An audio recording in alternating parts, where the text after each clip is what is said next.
यानी भारत के संविधान को इस देश की कांग्रेस पार्टी ने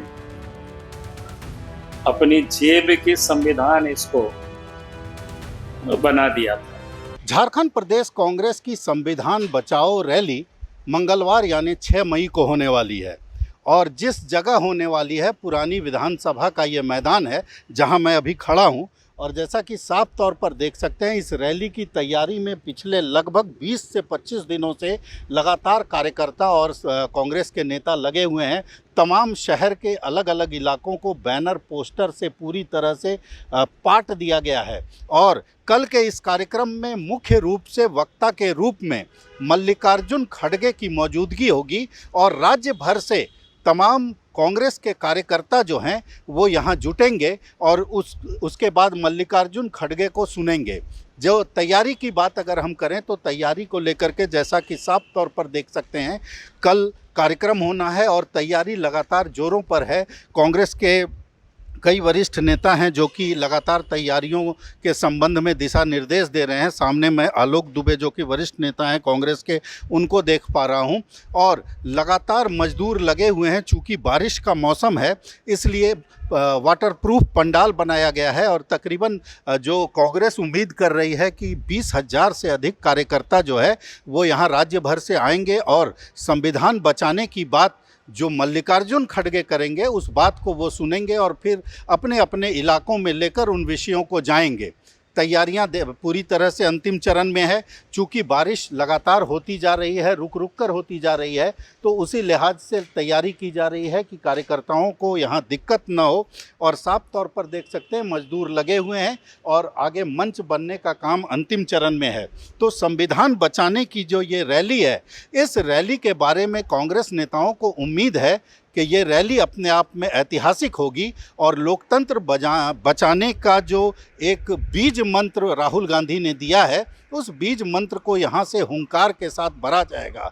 और तमाम कांग्रेस के जो मंत्रीगण हैं वो अलग अलग ज़िलों में लगातार भ्रमण करते रहे हैं और ये सुनिश्चित करने का प्रयास करते रहे हैं कि ज़्यादा से ज़्यादा संख्या में यहाँ पर कार्यकर्ताओं की मौजूदगी रहे। इस बीच बाबूलाल मरांडी ने भी एक सवाल कल उठा दिया है कि जो कांग्रेस जो है जिस तरह से संविधान बचाओ रैली का आयोजन कर रही है, इतना भव्य आयोजन कर रही है, लोगों के बीच एक संदेश देने की कोशिश कर रही है, तो कांग्रेस ने कुल 79 बार 79 टाइम्स संविधान में संशोधन किया, तो क्या उसका जवाब मल्लिकार्जुन खड़गे देंगे? दूसरी तरफ बाबूलाल मरांडी का ये भी कहना था कि सत्ता में, झारखंड की सत्ता में कांग्रेस की साथी झारखंड मुक्ति मोर्चा के एक कैबिनेट मंत्री ये कहते हैं कि शरीयत संविधान से ऊपर है। तो संविधान बचाने की बात जब आप करने आए हैं तो सबसे पहले ये जो पीछे मंच है, इस मंच से मल्लिकार्जुन खड़गे को जवाब देना होगा कि आखिर शरीयत को संविधान से ऊपर बताने वाले मंत्री के साथ क्या मल्लिकार्जुन खड़गे और कांग्रेस की पार्टी खड़ी है? और अगर नहीं खड़ी है तो क्यों नहीं उस मंत्री की बर्खास्तगी को लेकर हेमंत सोरेन पर दबाव बनाती है? मतलब साफ है कि रैली होने से पहले ही बीजेपी ने सवाल उठाकर रैली की तासीर को कम करने की कोशिश की है। अब कल जब मल्लिकार्जुन खड़गे यहाँ से गरजेंगे, जैसा कि कांग्रेस के नेता कहते हैं, तो उस गरज में क्या बीजेपी के सवालों का जवाब होगा, ये बड़ा महत्वपूर्ण होगा।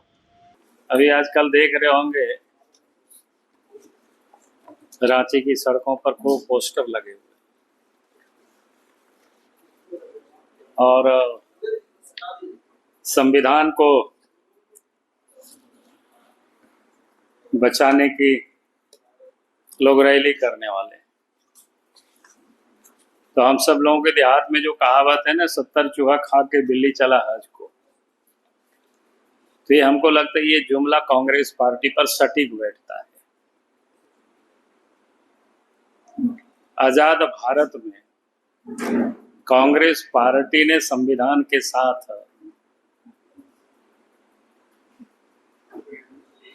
जो अन्याय किया है, या उसको कह सकते हैं क्या शब्द को प्रयोग करें, संविधान की धज्जियां जिसको कहते हैं ना, उड़ाया है। और वो कांग्रेस पार्टी पिछले 1-2 वर्षों से घूम घूम करके कि अपने आप को संविधान के रक्षक और हिमायती वो मानते, यानी वास्तव में संविधान को ये लोग दिल से नहीं मानते हैं। संविधान की कॉपी को लोग जेब में लेकर के घूमते हैं। यानी भारत के संविधान को इस देश की कांग्रेस पार्टी ने अपनी जेब की संविधान इसको बना दिया था।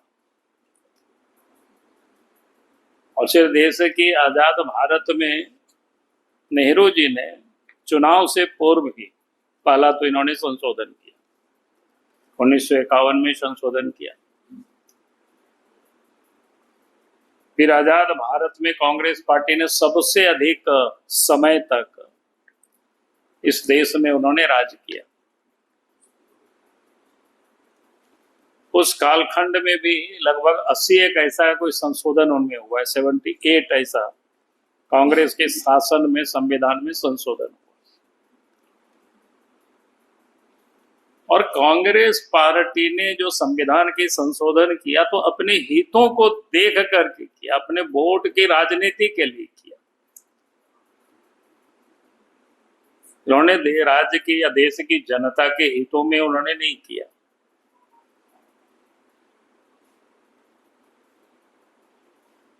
आप अगर याद करें एक तो इमरजेंसी को याद करिए। इमरजेंसी में तो संविधान की तो इन्होंने पूरी तरह से धज्जे उड़ा दिया। यानी संविधान में जो भी हमारी स्वतंत्रता, अभिव्यक्ति, न्यायपालिका, यानी सब स्वतंत्रता को इन्होंने समाप्त कर दी थी।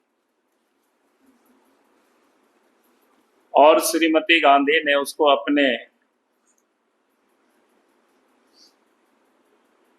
पूरा संविधान को समाप्त करके, यानी इसको कह सकते हैं कि पूरे अधिकार को अपने पास हस्तगत कर लिया।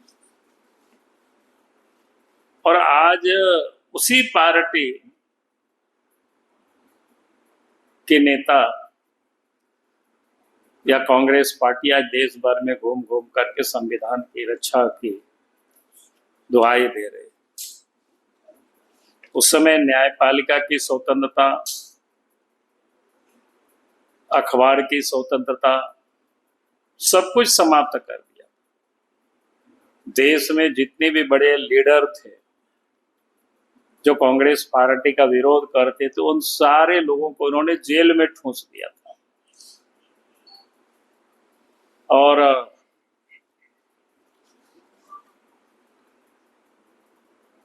यानी किसी भी प्रकार की कोई स्वतंत्रता किसी के पास बचा हुआ नहीं था।